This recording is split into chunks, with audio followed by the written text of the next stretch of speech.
What about Mount hermeneutics? Biblical translations. What's the difference? Does it really matter? And is King James the best translation? We'll get into that and a whole lot more. So keep it right here.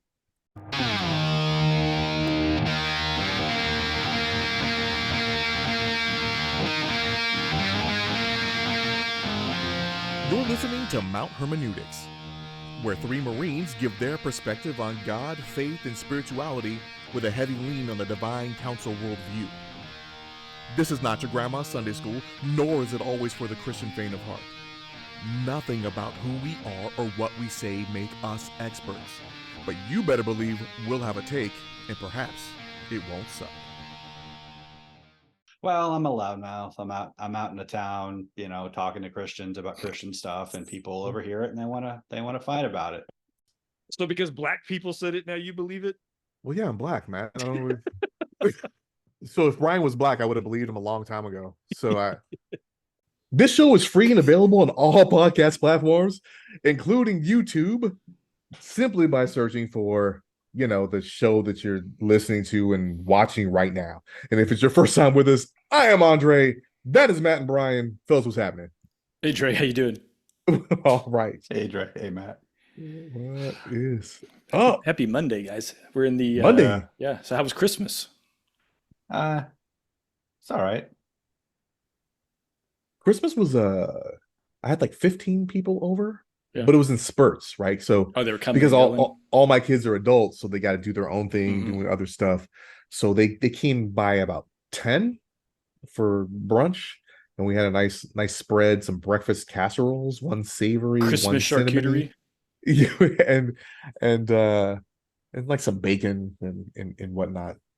And then everyone opened presents, so the grandkids opened the presents that was at the grandparents' house, and then they all left and came back like at 4 for our prime rib, and we had some king crab. Nice. And prime rib and king crab. I'm coming for Christmas next year. Some scrimps. Yeah. So we rocked it. So it was cool. I got my double long table now in my dining room that seats 15, and it was cool to host.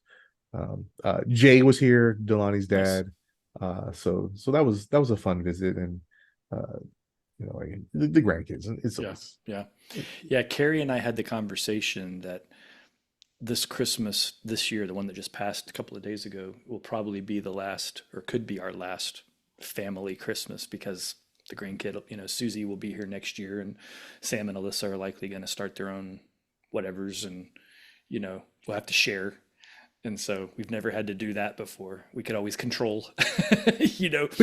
I'll tell you, it was nice because, the baby woke up and they did their Christmas. Aubrey and Makai did their thing, and they didn't come over until 10. Yeah. Right. So then sleep in. Yeah. I mean, I had stuff to prep and whatnot, sure. But, they fed everybody. Then they left and had to go do other stuff. And then they came back and, we did dinner and, a movie and whatnot. So, yeah. Yeah, it can work, man. So it was funny because I was like, what we need to do is like focus and do like a maybe Christmas Eve dinner, and that way we could control that, And I was like, well, I know, because I know my daughter. I'm like, we'll just cook steaks. She ain't passing up a steak, so I'm like, hey, we're gonna have steaks at 7 Christmas Eve. She's like, okay, be there. So a lot of people do like the crab boil or Mexican food or something like that, and I was like, not everybody's into seafood, and Mexican foods can be a lot of work. So I was like, we'll just do steaks. I do that well. And then that's not a load that Carrie has to carry as far as, prepping and all that kind of stuff. So we did that and did Christmas. My only fun Christmas story to tell the world is, so when I broke my leg a couple of years ago, I'm laid up in bed and I'm hopped up on pain meds, and all you have is pain meds and your phone and Amazon. It's an interesting time, right? And so I came across a flat cap online, and I was like, I need a flat cap.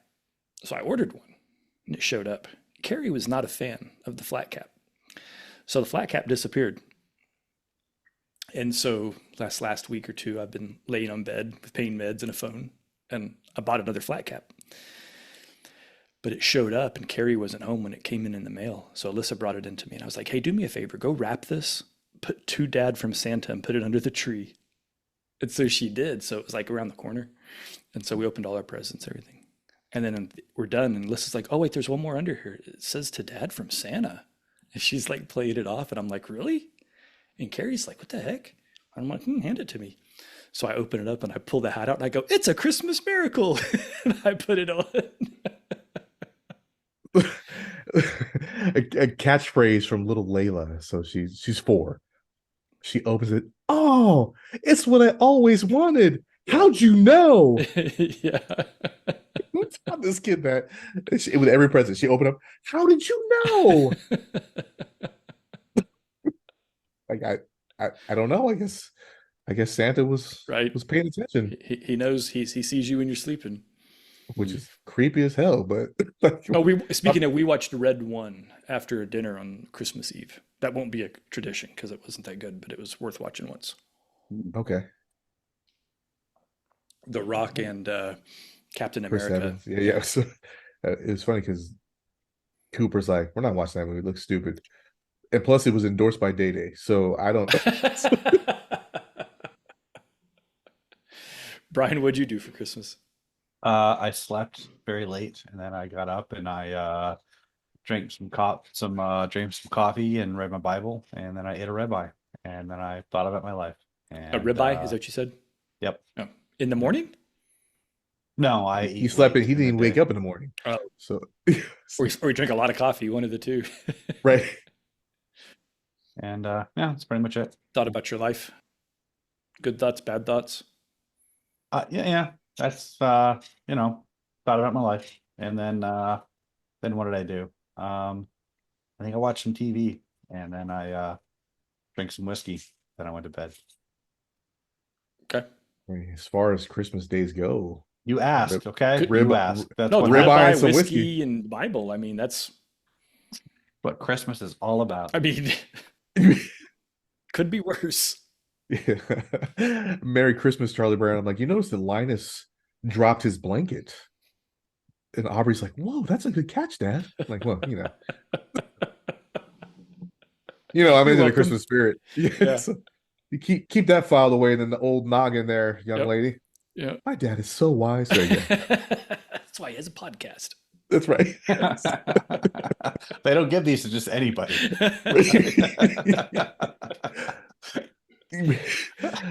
That's funny. So what are we talking about, guys? This- Translations? You wanted to talk about the KJV, right? No, You I didn't never want want to. to? I never want to talk about the KJV. All right. Well, I was Well, I can talk about why I don't want to talk about it. all right. mean- No, well, and it's funny because I just got a text from Travis earlier today asking that question. He was like, "Hey, what study Bible do you use?" And I'm like, "Man, that's a weird question, or it's a weird answer to a good question." I was like, and there's not really a good answer because like I have like this many at the same time that I'm looking at, plus stuff online. And I was like, I'm not one of these one translation only guys. And I don't really think anybody should be. He didn't really respond to that, so I don't know what he took from my feedback. But I've had this conversation with a ton of people, and I thought it would make a decent conversation here because I'm sure we all have different opinions on this also. But I think it started for me being aggravated with the King James Version simply because it's hard to read. Like before, without being academic about it, without attempting to, what does this word mean in the Greek versus in English? Like it's just bloody hard to read. And Well, for people to it's- say, go ahead. Well, it's not in our language. Right. It's just Right. Which is my problem when I was like 10 reading. I'm like, who talks like this? Yeah, nobody. Shakespeare.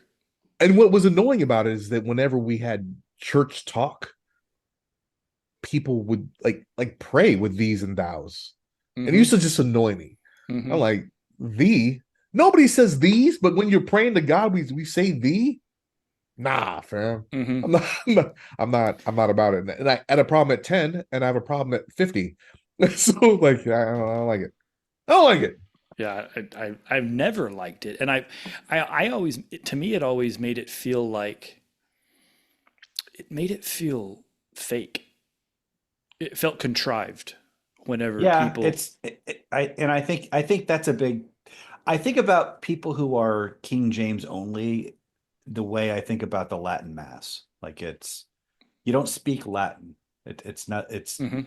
you don't know what's being said, but there's this notion among Catholics that it's the highest and holiest form of the Mass Right. because it's Latin, it's traditionalist, and it has this sort of affectation of holiness to it.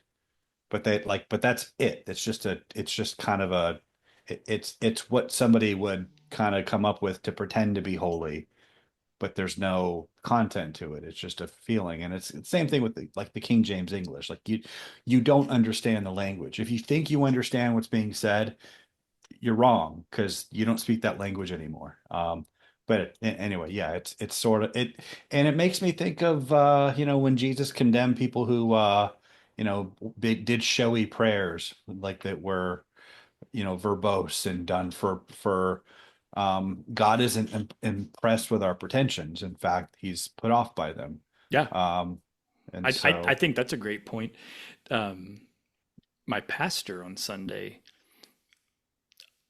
unconnected to the point he was making, but he started talking about um, oh shoot, I just went blank on the word. What's it called when you don't eat? Fasting. He was talking about fasting, and he goes, "You know what fasting isn't? It's not to get God's attention. It's not to show how pious you are and how strict you are.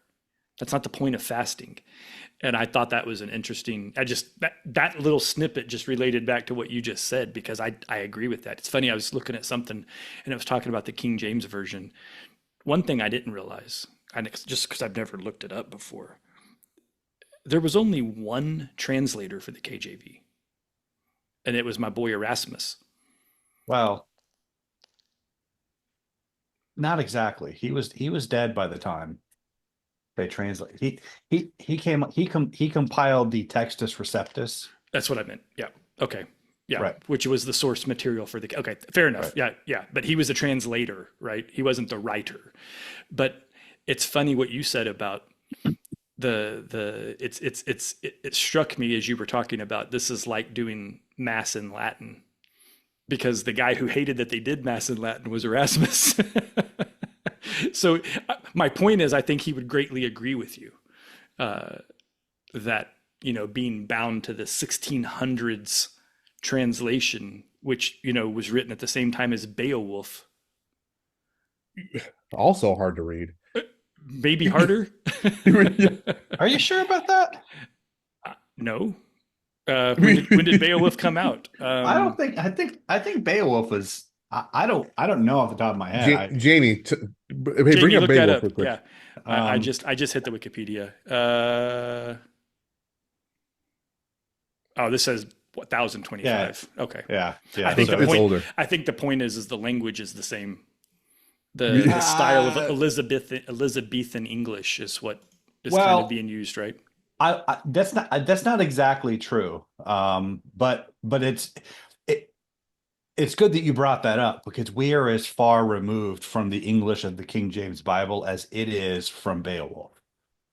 Like we couldn't I don't think we'd be able to read we wouldn't even be able to pretend to read Beowulf, but because it's like actual old English. King James isn't old English. That's just the descriptor we use. But Beowulf is It's not old English. ye old with the extra e, right? Right. It makes you wonder, like, if you got in a time machine and went back to 1520 England, They'd be they would just talking, kill you'd be you. like, I don't know. "What did Bro, you say?" I couldn't go to Newcastle in 2009 and understand a single word that they said. So I know that if I went, ooh, That would yikes. be tough. But I could go to like 1770 because I watch a lot of Outlander. So now I know all the Scottish lingo. Yeah. I can hang in Lollybrock for sure. Yeah, there's a that the King, not everybody is who is pro King James. I'm not anti King James Bible. I've just like I think it was a good translation for its time. In the 1600s. Right. But the argument today by King James onlyist or King James, who prioritize it above others, even if they're not King James only. The contention is that the Textus Receptus on which that Erasmus compiled, on which it's based for the New Testament, and it uses the Masoretic text for the Old Testament. It's based on. They claim it's based on superior manuscripts to what most modern translations are based on. Most modern translations are based on the Codex Sinaiticus, which was discovered in the 1800s in the St. Catherine's Monastery in Sinai by a guy named Konstantin von Tischendorf. I think he was a German archaeologist, but funded by the Tsar of Russia. That's all irrelevant detail. I don't know why I mentioned that, but that's dope ass detail. What are you talking about? I'm in. I'm like, what? But their claim is that the Byzantine manuscripts that Erasmus used were the traditional textual I almost said traditional textual tradition, but basically, like, they claim they have an unbroken chain of custody in the Eastern churches. Is there merit to that? I don't think we actually know. I don't know enough about the logistics of Greek manuscripts in the 17th century or the 16th century when he did that to know that. Like, I couldn't find any information that can prove any kind of chain of custody from the Byzantine manuscripts back to the time of authorship. But Codex Sinaiticus it's the consensus is it's from the 4th century. It's Tischendorf, the guy who discovered it. He and a couple other people thought it could be one of the 50 Bibles commissioned by Constantine himself for the Church of Constantinople. But there's there's arguments against that, but arguments for it. But at any rate, it's the consensus is it's 4th century, but they also use all kinds of other, like, older. We've discovered so many more manuscripts since Erasmus, of the Alexandrian type that are, we have thousands of them. Codex Sinaiticus is is the oldest, best complete New Testament. But we also have other manuscripts that are older than what Erasmus was working with. Right, but we found them after the Textus Receptus was compiled, right? Yes. So that's the thing that I don't think people. So let me restate that just for the listeners to make sure that they get that part. So, on the timeline, right? So way back here in ye olden time, Erasmus compiles the Textus Receptus, which was the English translations of the original scripts. No, it's not a translation. It's just the Greek. The Greek, okay. And it's that source material was used to translate into the King James Version. Right, for the New Testament. And it was based on the stuff that they had at the time, which was considered to be the oldest, most authentic, et cetera, et cetera. Since that happened, the timeline continues. We find documents that go back like 1,000 years back behind the stuff that Erasmus and company were using, which may or may not be in conflict with some of the stuff. And I want to say this, I say conflict, I don't want somebody listening to go, oh, Matt's saying the KJV is not accurate. When I say in conflict, I'm saying that there's, a word, a phrase, an intent that might have been different, not in a malicious or purposefully incorrect way, but just, the word meant this, it didn't mean that. Something else I want to point out, I didn't really know this. I did a little bit of pre-reading, and Brian, you can jump on top of this and correct it. But this is just this article, so I don't know who this guy is, Paul Hosla. But he talks that there's basically 3 types of biblical translations. There's word for word translations. Then there's what he calls where'd it go? Idea for idea. Well, so the next is, yeah, it's functional equivalence or thought for thought. And then there's paraphrasing, which is free form translation, right? So there's the formal equivalence, then there's the functional equivalence, and then there's paraphrasing. And so, you think about, and we'll talk about this a little bit more, but like an interlineal translation is 100% word for word, right? It's like, this is the word, this is how you translate the word, you move along. Anybody, some of our listening audience that comes from the intelligence community knows that transliteration and word for word translation doesn't always give you the intent of what was said or written, because you're just the word for word. And when you string them together, they don't necessarily make sense the way You, that the you, speaker intended them to. what's interesting is when we work in the signals intelligence realm, right? So a lot of times, when we gist things up or write a report, I'll have somebody burst into my skiff saying, "Give me the original translation." I want to see what it was word Right. for word. Right. I'm like, And that person's probably a well, linguist at that point, right? Somebody that actually knows how to. no. Oh, He just believes based on other sources that or our gist could be wrong. mhm. So he wants to see. Yeah, it's fair. Is it? I think so. And for all the I- reasons that I'm talking about right now. I mean, well, so there's times, was the word said? Sure. That's a so- question and you can clarify that. But, like how many times have we heard a biblical scholar say, you have to understand when the Greek uses this word, it could mean one of three things, but because of the sentences around it, right, we can conclude that this word means this in this tense, which then changes the next three sentences because this word imparts this type of a meaning or a thought or a phrase, and now you have to read the rest of the sentences with a different view. Sorry, Brian, what were you gonna say? Um, well, as we're talking, I realize I'm not quite sure I know the okay, yeah, King James is so just to polish what you said Where a it little falls bit. in that continuum of thought for thought Yeah, or word for word. it's generally like formal equivalence is the word for word Mhm. translation. Dynamic equivalence is the idea for idea. Paraphrase is a bit looser Right. than dynamic or Little idea artistic for license there. like Mhm. something like the Message or the Mhm. Passion Translation. Yeah. Those would be Yep. paraphrases, which are not even like they're generally frowned upon because it's for somebody in the 21st century who speaks English to paraphrase Koine Greek, you're not getting a translation, you're getting their interpretation. They're getting Yeah. so, Which but the by the way is what pastors do. yeah, um, um, but they at least like They root it in a they translation. Yeah.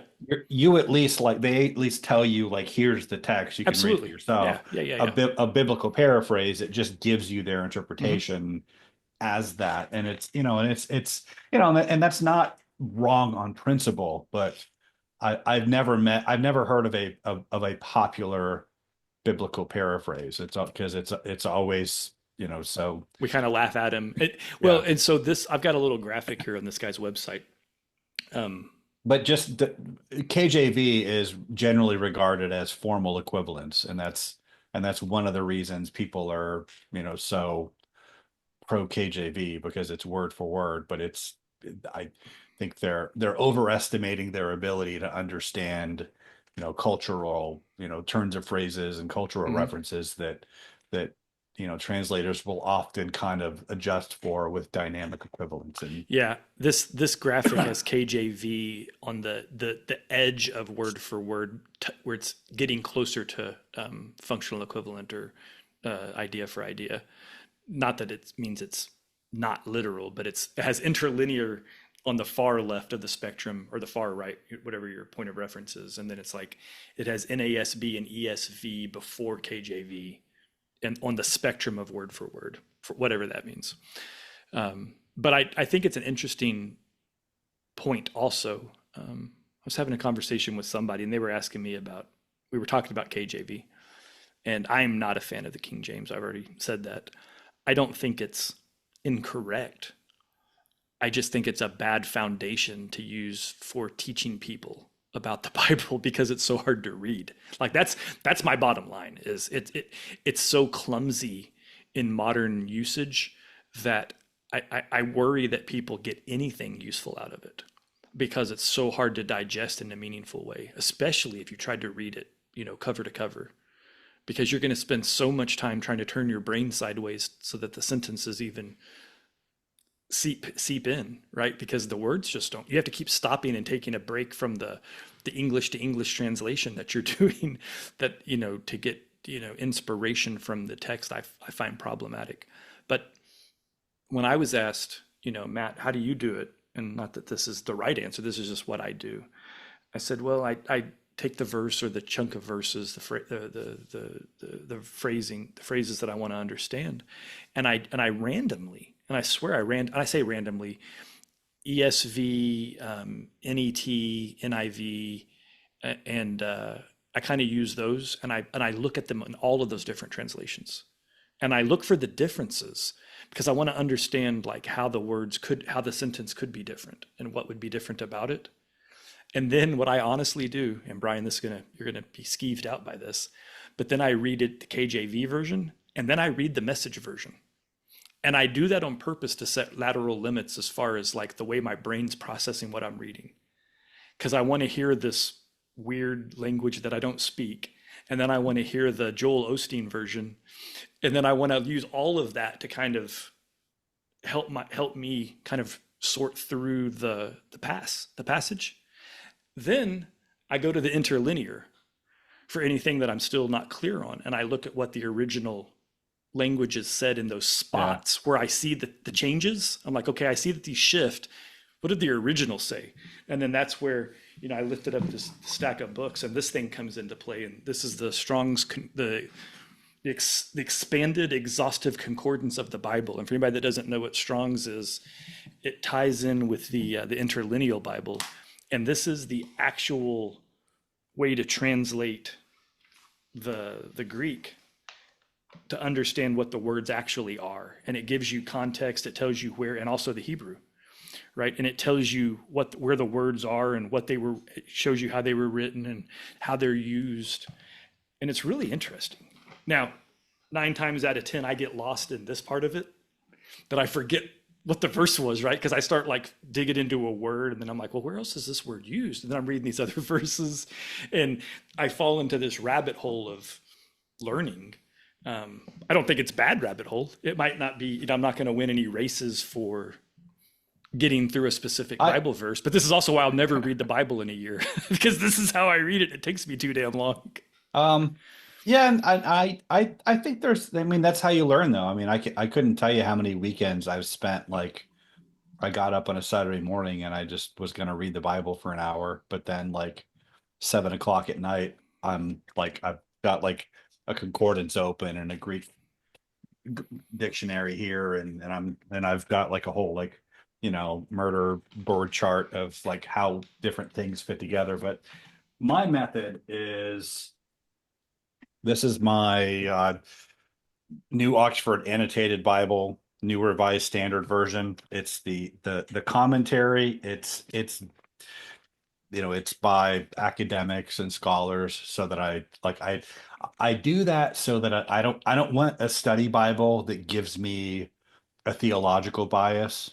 A lot of the scholars who worked on this, they're not actually, some of them aren't actually believers.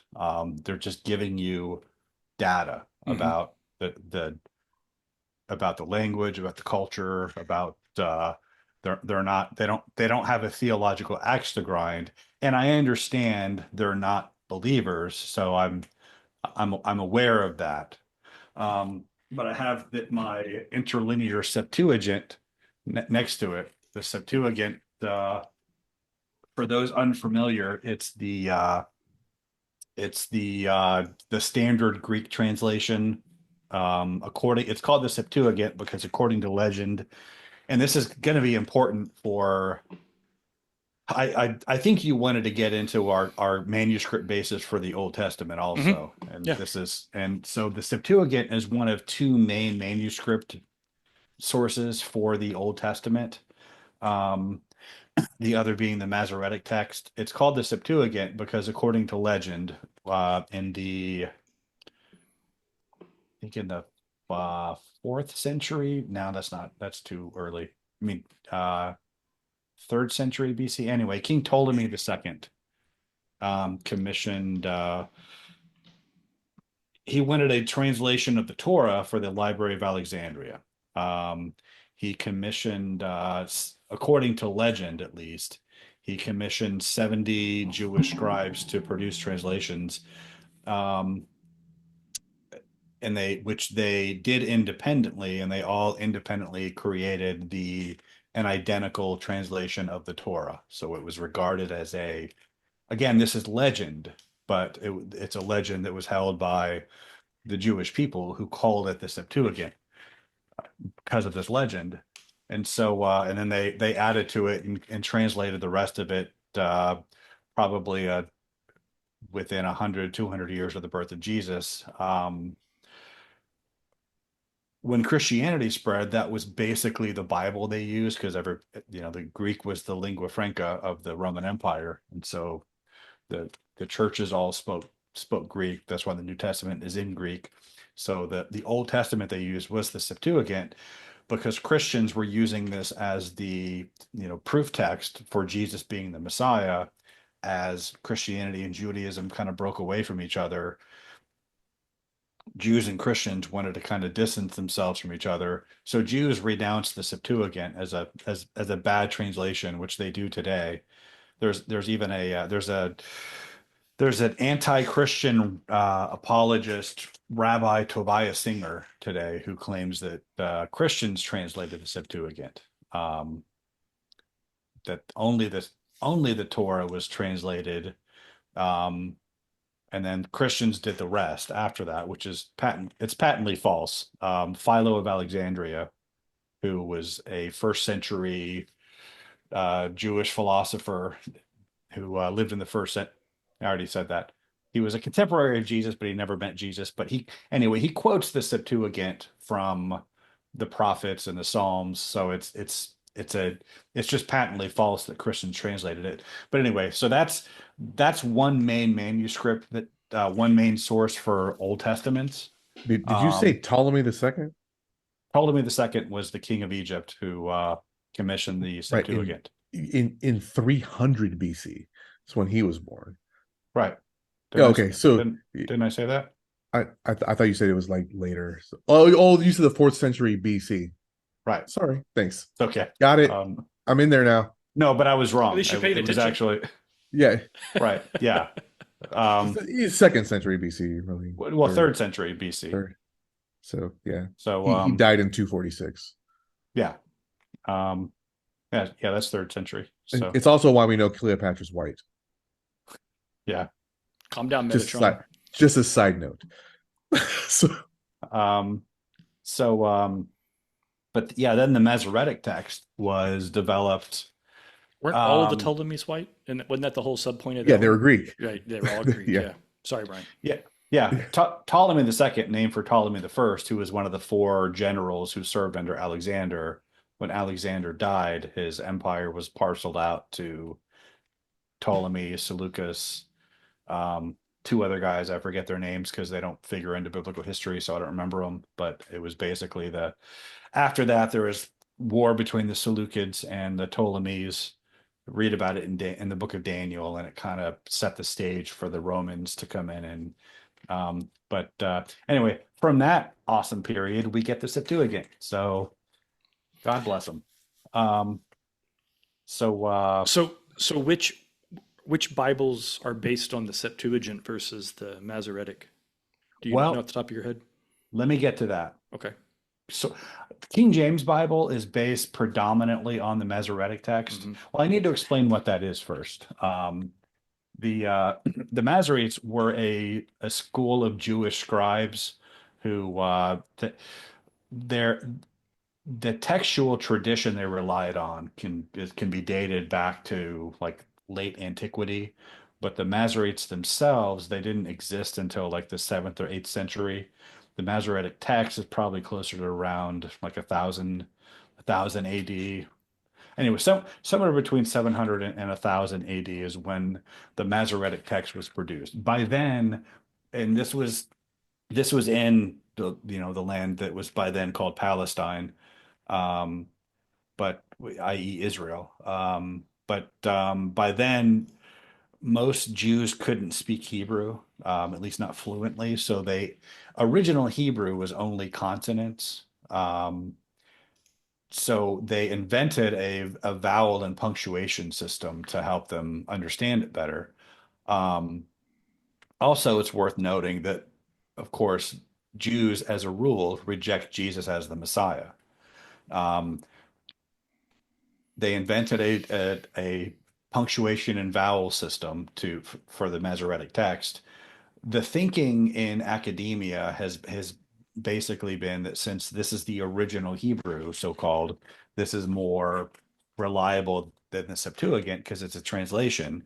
It's the the Hebrew scriptures were, of course, written in Hebrew. Untranslated. Yeah. Right.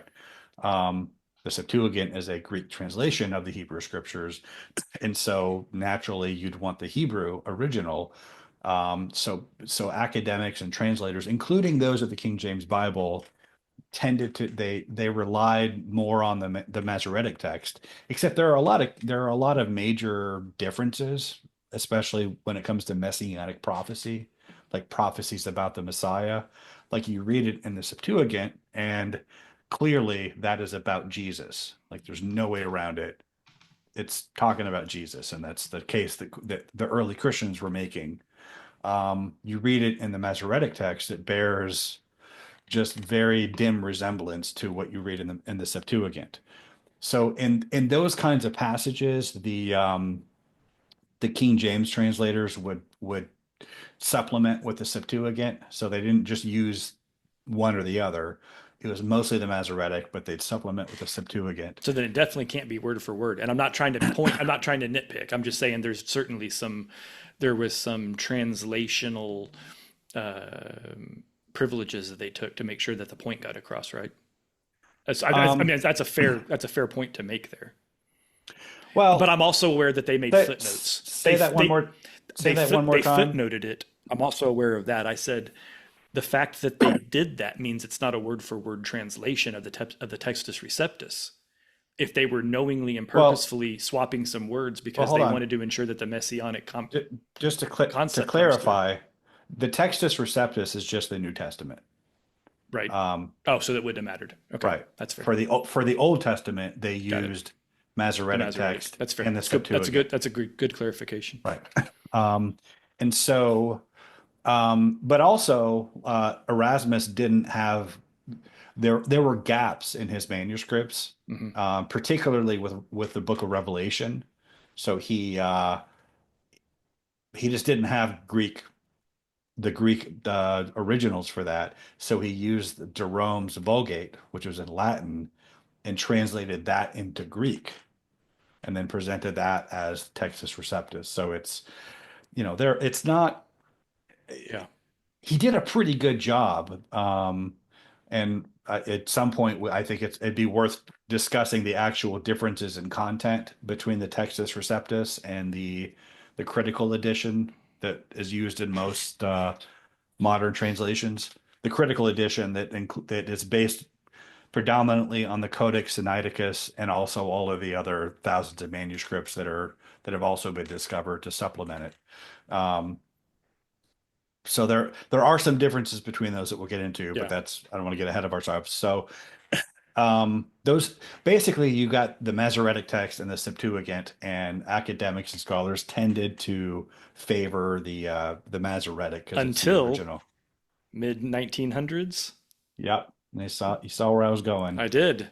So what was what caused everybody to swing and change?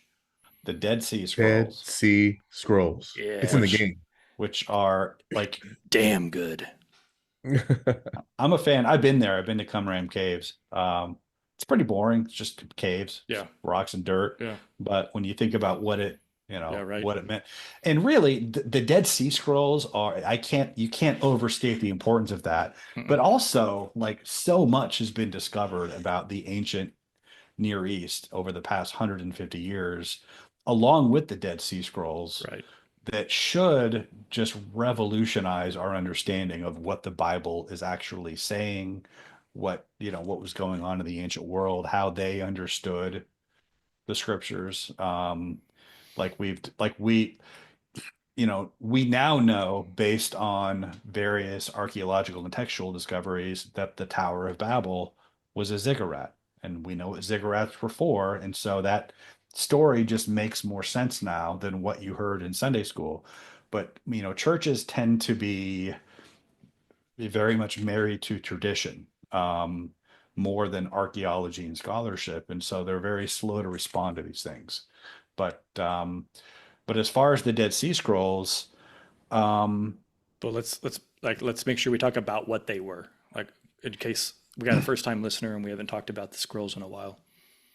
they were a bunch of scrolls that were discovered in.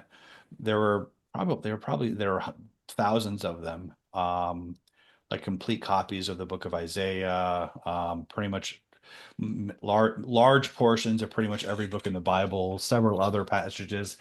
The Book of Enoch was among them. Um, the War Scroll, the Copper Scroll, and just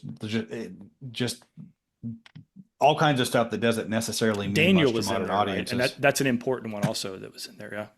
Yeah, Daniel was in Yeah. there. Pretty much every book of the Old Testament Yeah. was found there. Not necessarily complete Right. manuscripts of them, but enough that we can. And the texts themselves, they were probably deposited there. And this is the kind of the best running theory, but we don't actually know. But all of the circumstantial evidence says it was the sect of Jews called the The Essenes. scenes. They were kind of an ascetic sect that kind of lived out in the wilderness. Some scholars think that when it says that John the Baptist lived in the wilderness until it was time to reveal himself publicly to Israel, they think he lived among the Essenes. But when the during the Jewish Roman War that ended in 70 AD, they kind of hid out in the desert and they stashed all of their scrolls in these caves where they were just left undiscovered for a couple thousand years. And the manuscripts themselves date to a couple hundred years earlier than that. So these are, you know, first, second century BC manuscripts of the Hebrew scriptures. And as it turns out, most of the time, um, when it comes to do they agree with the Septuagint or the Masoretic text, they support the Septuagint. That's the crazy part about all of this. Yeah, like the Yeah. Septuagint is a witness to a manuscript tradition that is older and more accurate than the Masoretic text, as the Dead Sea Scrolls confirm. Like one example would be Psalm 22. Um, in most Christian Bibles, the part that reads, "A band of evil men has encircled me; they have pierced my hands and my feet," and this is understood by Christians to be a prophecy about the crucifixion of Jesus. The Masoretic text reads, "A band of evildoers has encircled me; they are at my hands and my feet," and then the Hebrew is kind of indecipherable, but the footnote usually says, "At my hands and feet like a lion," Hmm. who of course are known for their gentle mani pedis and foot massages. So it kind of seems like a non-issue, but Hmm. this is you still get the piercing there, but the where the Septuagint says they pierced my hands and my Directly. feet, Yeah. right? Which the Dead Sea Scroll just says they pierced my hands and my feet. Hmm. Um, and there's also the prophecy of Daniel 70 weeks, which if you which is all about the punctuation and how it works out. Like it's the angel Gabriel appears to Daniel and tells him.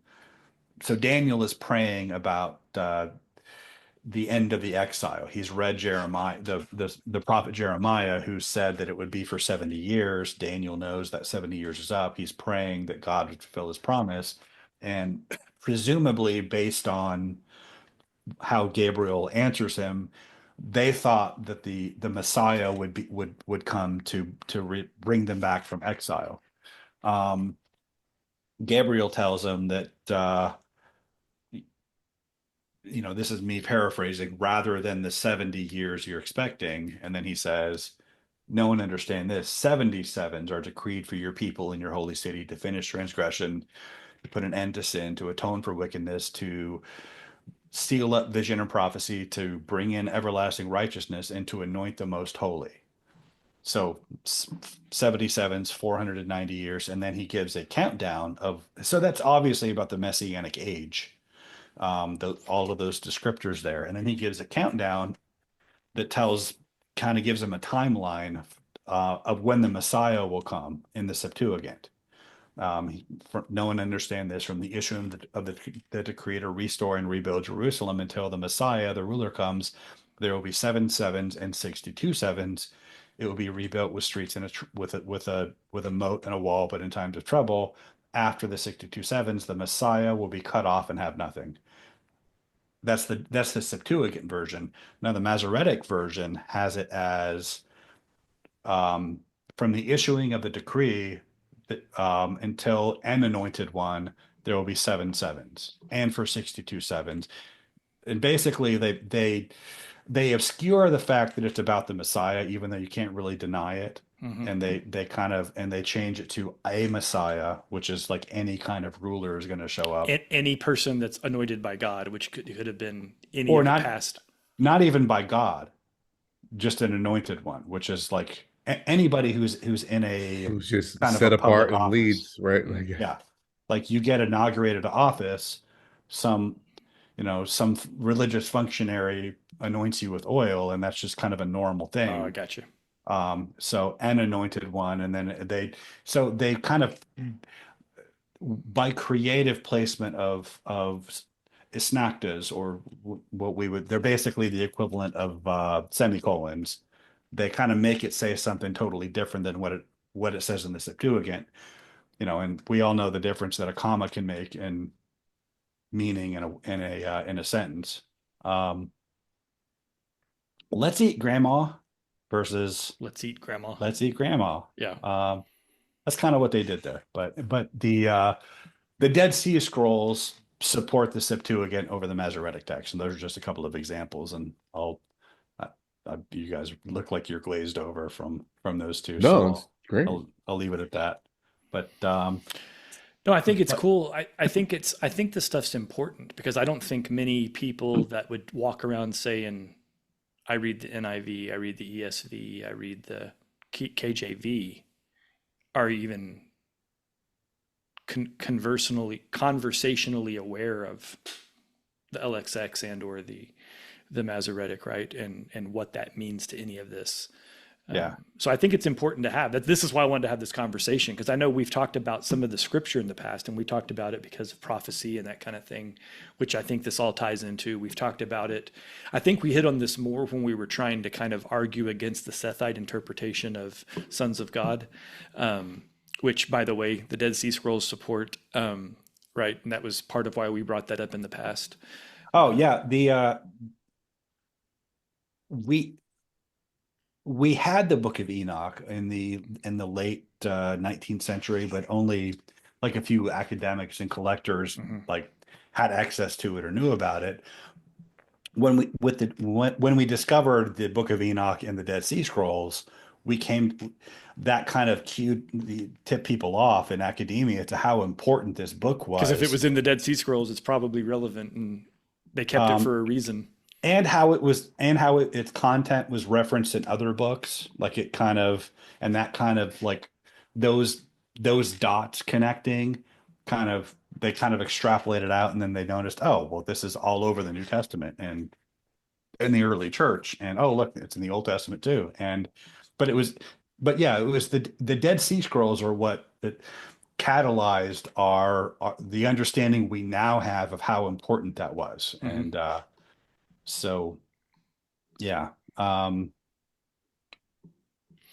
So goes into some other thoughts. Have you guys given much thought to, because this is the other thing that comes up whenever specifically, so I think the other reason that I push back against the KJV so badly, so heavily, so strongly, is the KJV only crowd, while well intended, are dangerously zealous about their belief in the authenticity and inspirational relevance of the KJV. Here's what I mean. There's a video that I know I've shared to the two of you, where there's a I know what pastor you're talking about. in front of Yeah. a congregation, and he says to his church, the KJV is so accurate that I could use it to correct the Greek and the Hebrew and the Latin. And that's shocking to me. And the crowd's they're going along with it. It's not like everybody's going, Now, hold on a second, brother David. You sure about that? I honestly, I don't know that he wasn't being tongue in cheek, but I had the but- longer version that we could watch, and you tell me what you think. But like even if he's being tongue in cheek, I know that's what he's offering a hyperbolic version of is this idea that the KJV is itself an inspired translation. Yes. And which gets me to the point that I was trying to get to by bringing this up is I find that I think there's a point of confusion, conflation, frustration. I don't know what the right word is, but there's this thing that comes up when you're talking amongst lay Christians about inspiration and what that means as it relates to the Bible specifically.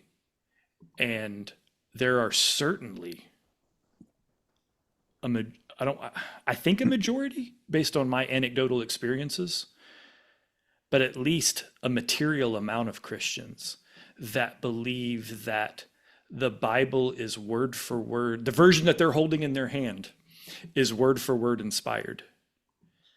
And I find that interesting. I also find that problematic because you could be holding two different translations that have different words in them, right? And specifically because of the differences between the Masoretic and the Septuagint. Like, well, the thing is, well, I'll let you finish. No, I don't necessarily have a fine point to put on this thought, right? Like, broadly speaking, I guess I would say it like this.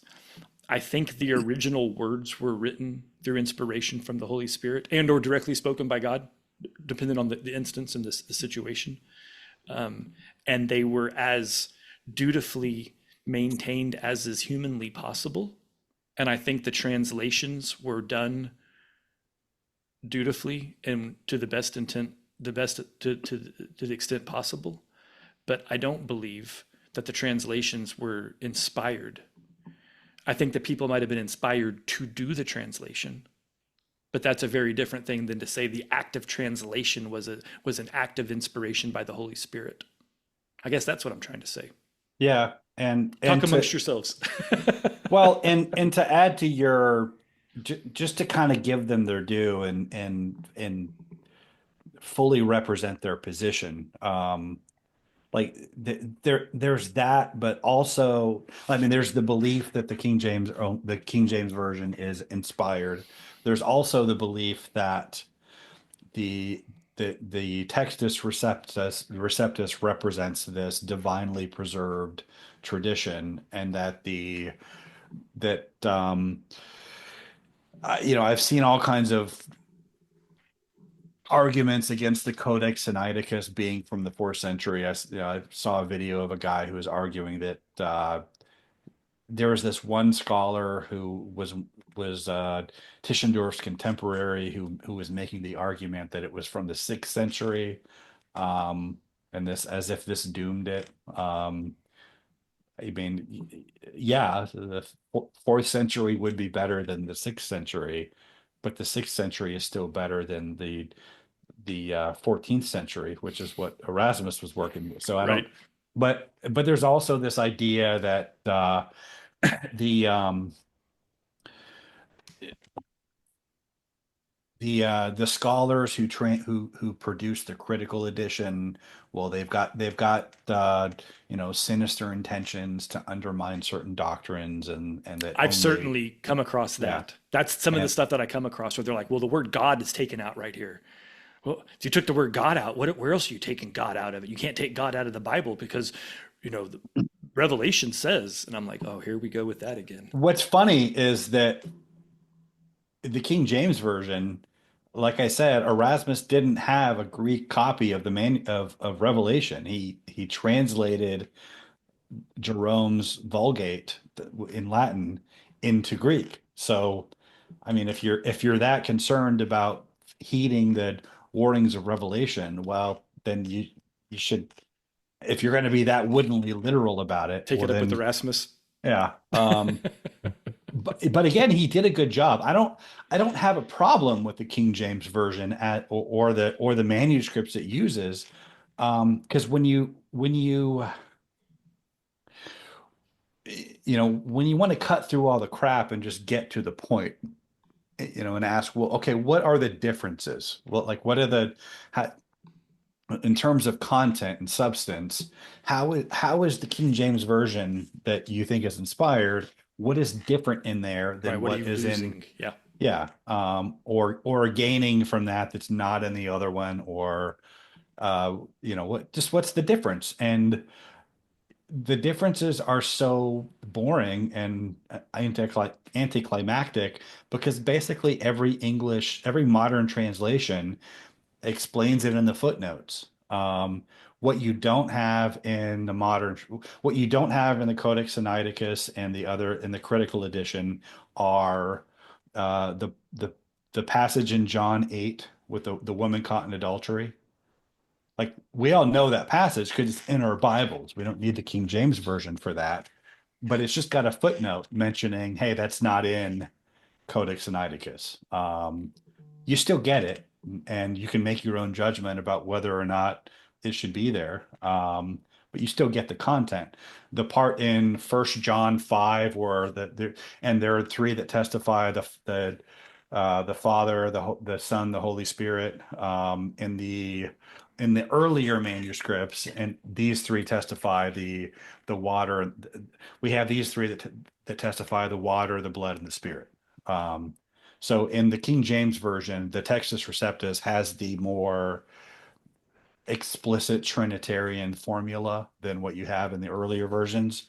But again, like, if that was the only passage we had for the Trinity, I could see them getting upset about it. But it's not like they took out, Matthew 28. I mean, yeah, Matthew 28, where he baptized in the name of the Father, Son, and the Holy Spirit. That's still in all of the manuscripts. Um, and in all the other places where the Trinity is attested to. Like, and again, if we just had that one passage to base it on, I would say that wouldn't be a strong doctrine. Right. Yeah, if you're that, but it's also, there's a couple others I'm going. Oh, the longer ending of Mark is in the Textus Receptus. The shorter ending is in the Codex Sinaiticus.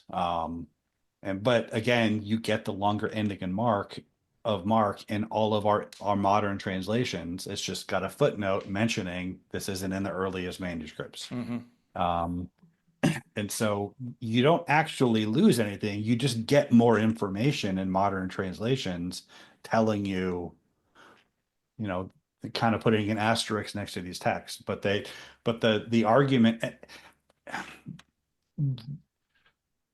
the arguments that they claim for why they're King James only, why anything but the King James is bad, um, I mean, they ring so hollow that I don't think that's the argument. Like, um, if somebody makes an argument for something and it's not something a reasonable person would be persuaded by, that tells me that that's not really their reason for it. Mm. So what do you Um, think it is? I think they're just married to their traditions. I Oh, think it's that's just fair. that they're like, would they want it to be true because this is what their church has taught them, and this is the thing that makes their, and every denomination seems to have this. There's always something where, if I went to Calvinist churches for longer than I like to admit, and you're Same. always, yeah, you're always hearing about how those Not me. Arminians, yeah, you're always hearing about how those Arminians think this unworthy Those thing about dirty, God, and filthy, those filthy Arminians is we hates them. it's usually not that aggressive, but it's usually to the point that, well, we've got the truth, we've Right. got it going on here, Right. we're on the right track here, and and everybody kind of wants to think that about their tradition, and it's I think that's dangerous because you're attributing things, you're attributing things to God that are not of God. It's just like the Latin Mass. If you think this is particularly holy because it's in Latin and it's done with all of this pomp and ceremony, and you think that brings you closer to God in and of itself just because it's in Latin, well, I think you have the wrong idea about God, about what's holy. And and I've been studying Matthew a lot, the gospel lately. The it's divided into five discourses. The middle discourse, the third one, it's the discourse on the parables. Like the Hmm. parables themselves are the discourse, but the material from, like, chapter 13 are the parables, but then the material from 13 to 18, it kind of reinforces the themes of that. Um, uh, they asked him why he speaks in parables. To you, it's been given the secrets of the kingdom of heaven, but to the rest I speak in parables, so they may be ever seeing, never perceiving, ever hearing, never understanding. Um, they're But then as the narrative goes on, he kind of explains the reason, like the narrative itself provides occasion to kind of explain the reasons that they're cut off from the secrets of the kingdom of heaven. It's not because Jesus is just being, withholding. It's not because he's holding out on them. It's they're blinded by their commitment to tradition. Um, they're blinded by their institutions who have misled them about what's really important to God, about who He really is. And they get caught up in their identity as Jews, and all that comes with that, and the false sense of security they get from following certain man-made traditions, and it's kind of this shortcut to this perceived holiness, this perceived closeness to God, but it's fake. It's not.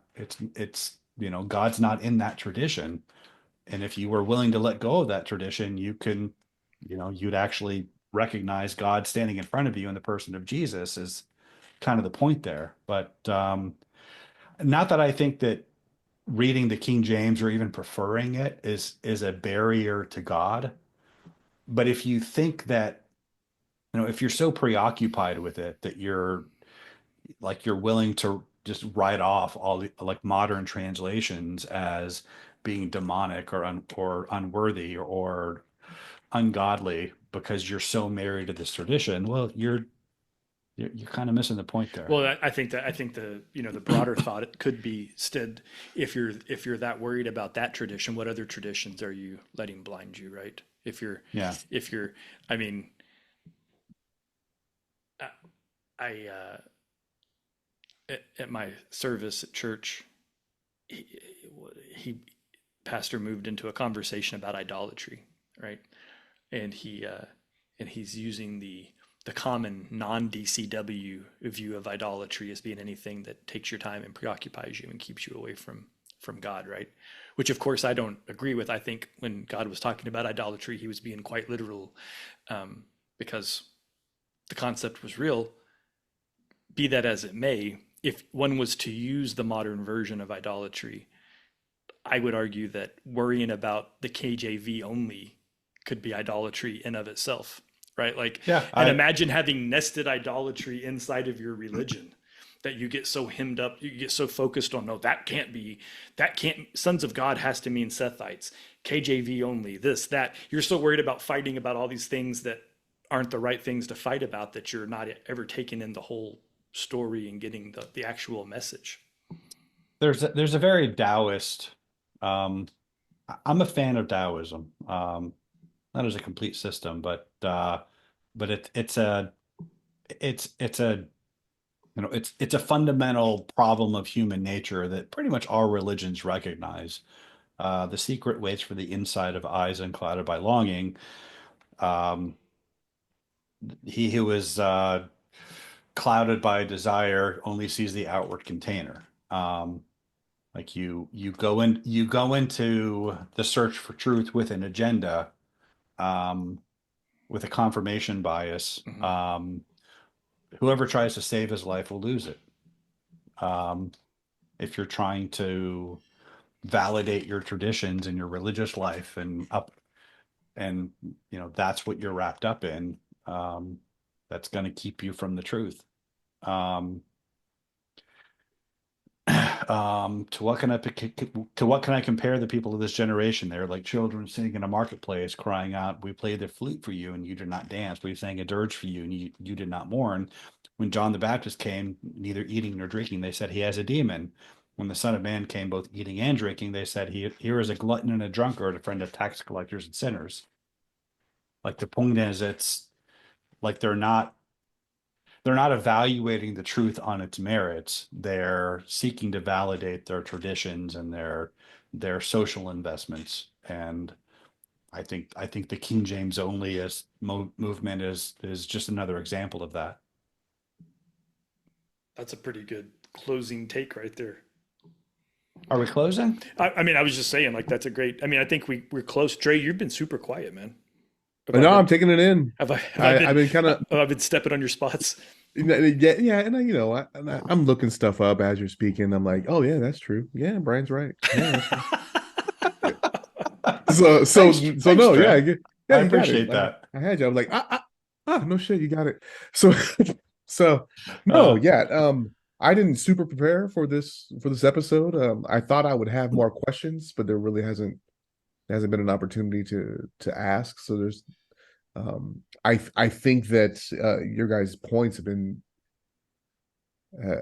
been made without room for much question or even the skepticism, right? So I think I and I think it's because I'm actually on board with you guys as well. Yeah. Like maybe we could have had a King James only guy as a guest, maybe to have this kind of battle.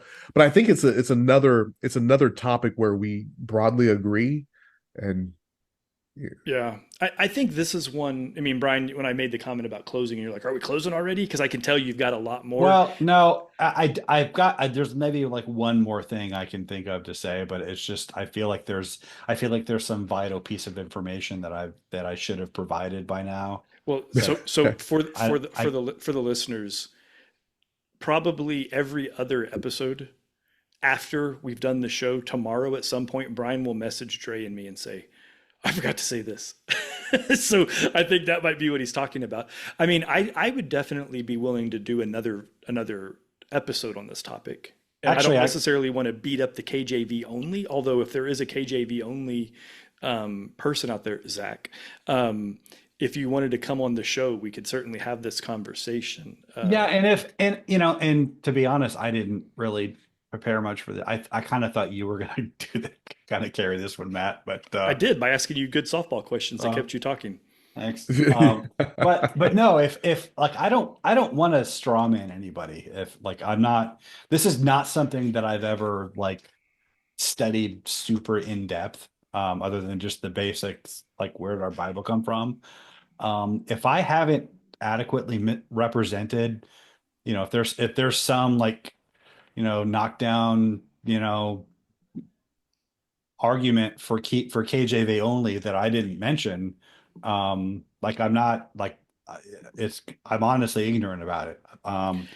Then if I missed that and you're listening and you're foaming at the mouth or chomping at the bit, and you're mad that I left that out and I didn't address it, put it in the comment section, and or reach out to us and come on the show and tell me why I'm wrong. I don't like I'm not you know, like I said before, I'm not anti King James version. I just don't think it's a modern translation. But if there's a good reason to be KJV only that I didn't adequately raise here, by all means, Yeah, I mean, I think tell us. to restate, I'm not anti King James in a sense that I think it's a bad Bible. I just think of the options available, it's not the best. I think that's the simplest way to say it, right? I think there's better choices for an American in 2020, soon to be, by the time you hear this, 2025. Like, do better. Make better Well, choices. but to put things in perspective, like and I don't want to create the illusion by this discussion that there's this huge like internal rift within Christianity about Textus Receptus versus Codex Sinaiticus. Um, both of Have you them, been around KJV only people? Because there is a huge rift. well, they think there's a huge rift, but Well, really the two are so similar that like it's really testament to how well the Bible has been preserved. oh, I These are agree. really Right, and these are I think that's one of the biggest points you said the whole time. Earlier when you said, "Hey, if you were, what's the difference?" And if yeah. those are the only difference, well, then it doesn't disprove anything that Christians believe. And I think that it is good fundamentally for. I, I would think that a lot of people that listen to this show don't know where the Bible comes from, and so I think to kind of break that down, the schools of thought of the Old Testament and then where the New Testament translations come from is a nice fundamental ground, uh you know class, if you will, for someone to have more questions and look into these things. Just like I was doing as in real time. Hopefully, there's someone right now like, man, this dude's full of it. And you're like, oh no, he's really not.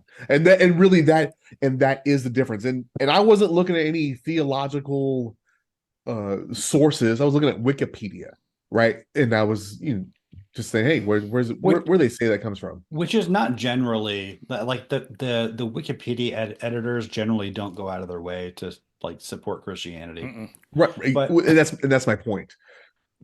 and also like it might sound like hey, you know what? It might sound like the Bible is dangling by a thread. Like, what if Constantine von Tischendorf never visited the St. Catherine's Monastery in on the Sinai Peninsula to discover the Codex Sinaiticus? We'd have no idea what was in the Bible. If Except for the other manuscripts we found Right, over the years. but that's the main one. Or if we didn't have all that, like if the past 150 years of archaeology and textual discoveries didn't undergird the Bible, and we only had the Latin Vulgate, for instance, or like the textual tradition that was like known to the church, up until the time of Erasmus, we'd still have pretty much the Bible we have now. Yeah. We wouldn't have all the footnotes. We wouldn't know, but we there might be debates about how accurate it truly is. Can we really trust the Latin Vulgate? Can we really trust this narrow textual tradition? That those debates would be valid to have today. But the fact that we do have the Codex Sinaiticus and all those and all of the manuscripts really thousands of manuscripts that go into the critical edition, um, there's no question at all. Like, it's not even remotely debatable, despite what Bart Ehrman would have you believe. And that's what. Meanwhile, the Ethiopians are like, "Am I a joke to you?" Yeah, that's another thing. Like, um, theirs is in the Gaia's language. Yeah, I mean, we don't have good translations, but the point is, it just because we don't need to. Like, I have to believe the biggest reason there aren't mass amounts of translations of the Ethiopian text is because we have all of the other versions that you just talked about. But if we didn't have those, we would still have the Ethiopians down there going, "We've had this book for like 3,000 years. You guys want it? You're welcome And to we'd it." have I- and we'd I- have Coptic, Syriac. Yeah, it was crazy is every time there's a discovery, ooh, this could blow up the Bible. and it makes it This stronger. discovery, and that's all it does. Like this could end, traditional thought on what the Bible is. This discovery will prove that Jesus really was born at that time and killed. Damn it! It's like, I saw a thing. I saw totally off topic, guys, and a little bit lighter. My dad, Mike, sent me a video, and it was this guy, and he's like, "Things people don't know about, things you were taught that are wrong about the Bible." And I'm like, "Okay." So I click on it, and the one that blew me away was Jesus had short hair, and I was like, That's and the probably guy true. goes, "This is really simple. All men wore short hair in this era in this region." Like, the fact that we've turned him into this long flowing locks is just editorial privilege. Like, men had short hair with big beards. That's a very medieval treatment of Jesus. Right. But I was like, hey, but like, we joke when we see dudes with long hair. Hey, what's up, Jesus? Like, that's like a thing. Right.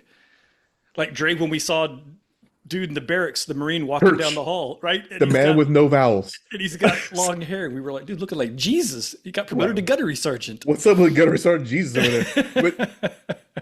But we also know that, I mean, it's a sex organ, right? So you can't have long hair. Oh, only women's. I feel like we're that's going to be a part Don't feel two. like that. It's light and it's fun. I mean, we've had this Corinthians. conversation. No, I just feel like if any listeners who haven't been listening for the past year and a half, Because they're of going to the be like, angels. "What are you talking?"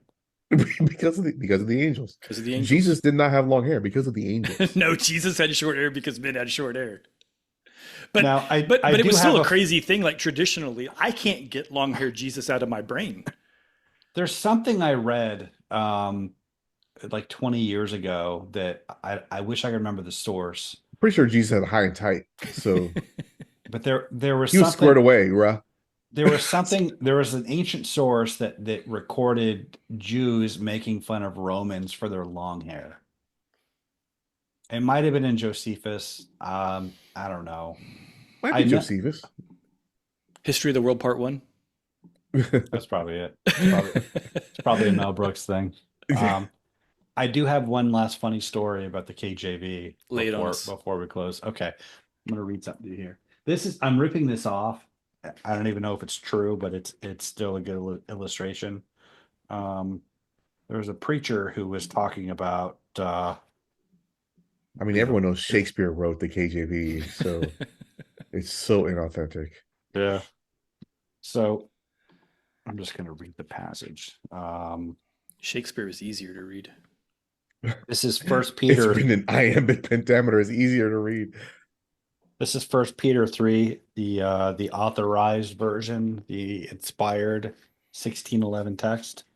Likewise, ye wives, be in subjection to your own husbands, that if any obey not the word, they also may without the word be won by the conversation of the wives, while they behold your chaste conversation coupled with fear.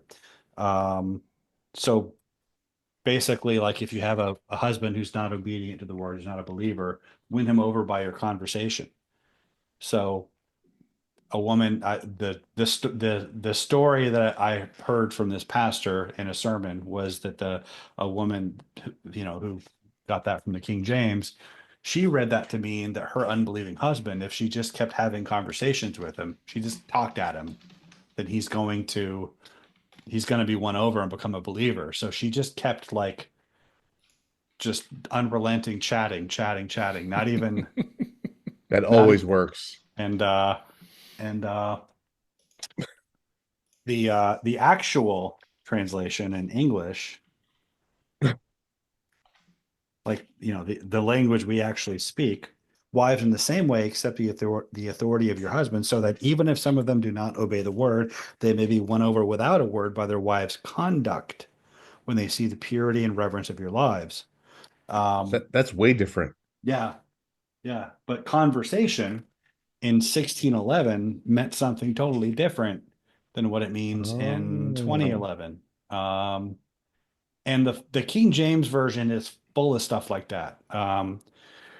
There's a guy, What was I that didn't, verse? What was that verse, Brian? So so First a Peter little less 3. conversation, a lot more action. Elvis told us what we were supposed to do. Yeah, First Peter 3. yeah. Um, oh, I didn't finish telling what I do. So for the for the New Testament, I use this. This is a Greek interlinear. You got the I think it's the New Revised Standard Version right here, but then you have the Greek and the Greek here and the word for word here. And I Old Testament, New Testament, I go through it with I take notes. If there's a word in Greek that I don't know, I write it down and I If go to there's a word in Greek that you don't know, well, that's one hell of a statement. Or I see how that sounds. So, like When I come across words that I don't know in Greek, I write them down. How is that different than what I just said? Because you but make it sound like it's the exception, not the rule. Well, I've been doing this for like 30 years, so Fair. like I kind of know so you speak most. Greek? I don't speak Greek. I Okay. recognize Greek words. Like I couldn't I sit get it. here and I get that. but when I have an extensive Greek It's not as fun to get vocabulary. it. So I don't I was letting him off the hook because know.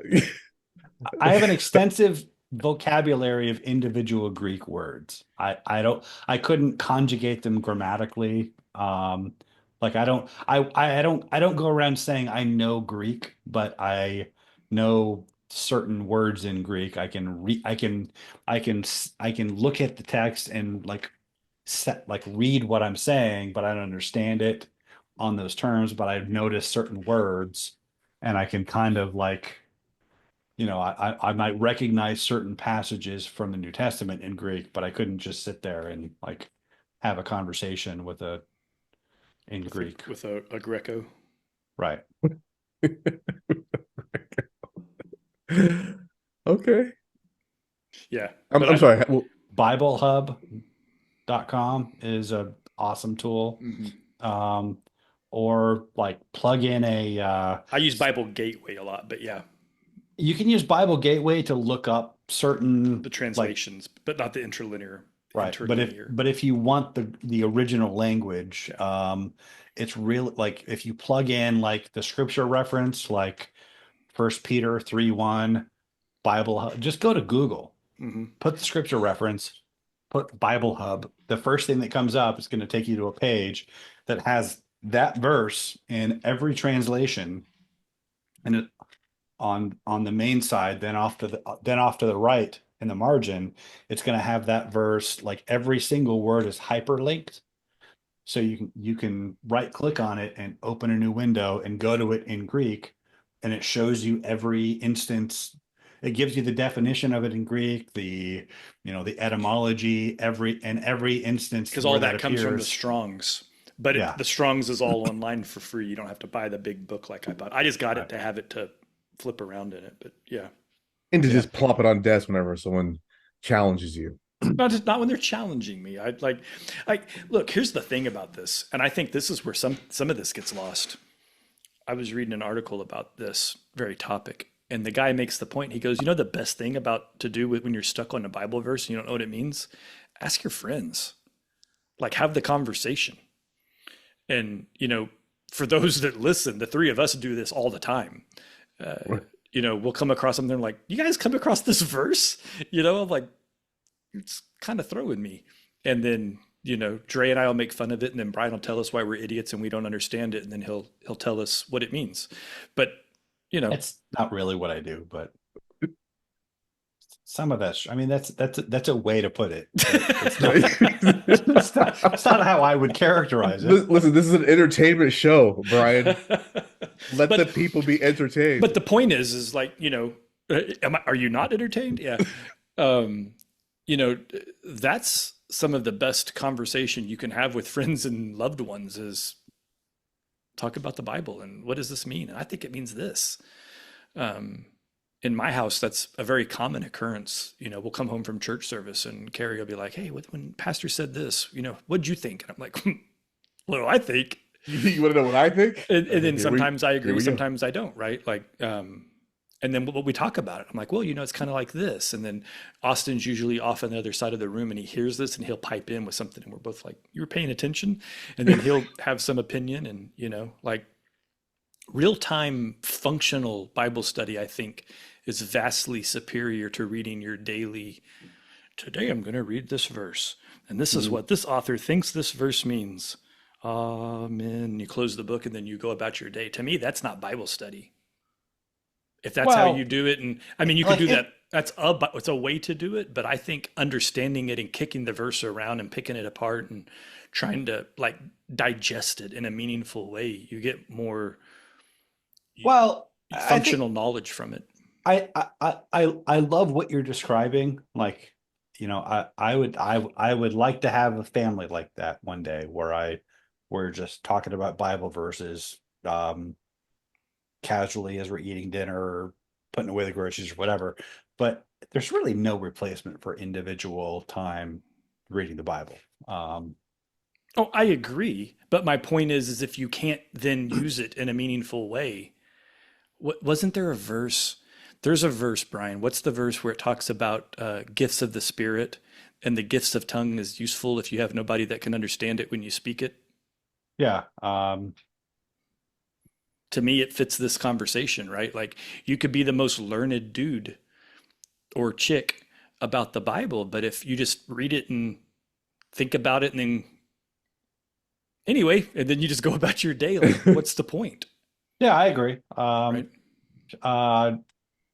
Shipping harbors are safe, but they're not what ships are for. Yeah, I dig that. I didn't come up with that.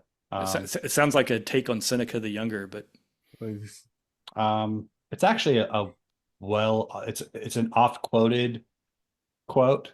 I was told because somebody quoted it a while ago, but anyway, I don't know where it came from. I just heard it somewhere and I kept it, but I'm not educated enough to know where it comes from. But apparently it's an oft read source. The readers can tell me where it came from. And Seneca has one. It's like any port is the right port in a storm or something like that. And then the other one is if you don't know where you're going, any destination will get you there. yeah, you can't get there from here. Right. Also true. or as they say in England, you have to go down there and then come back on yourself. It's one of my favorites. Yeah. what? You head east and then come back on yourself. So It means you have to flip a bitch or U-turn or use the roundabout to come back the other way because you can't turn left out of a certain spot or right. So come back on yourself sounds that just sounds like a metaphysical journey. that's a way of putting it. That's a way which always made me laugh when they said that. Like, Andre, you have to come back on yourself first. I'm like, I'm sure I do. What do We I have don't to do do that to in America. myself? Like, Okay, what we am I? don't do that in America. Do you understand? With that, Did we solve the King James version? we totally solved it, John. Solved it. We solved it.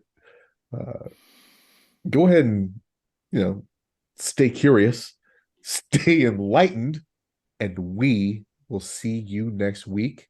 Happy New Year and God bless. Happy New Year. Happy New Year.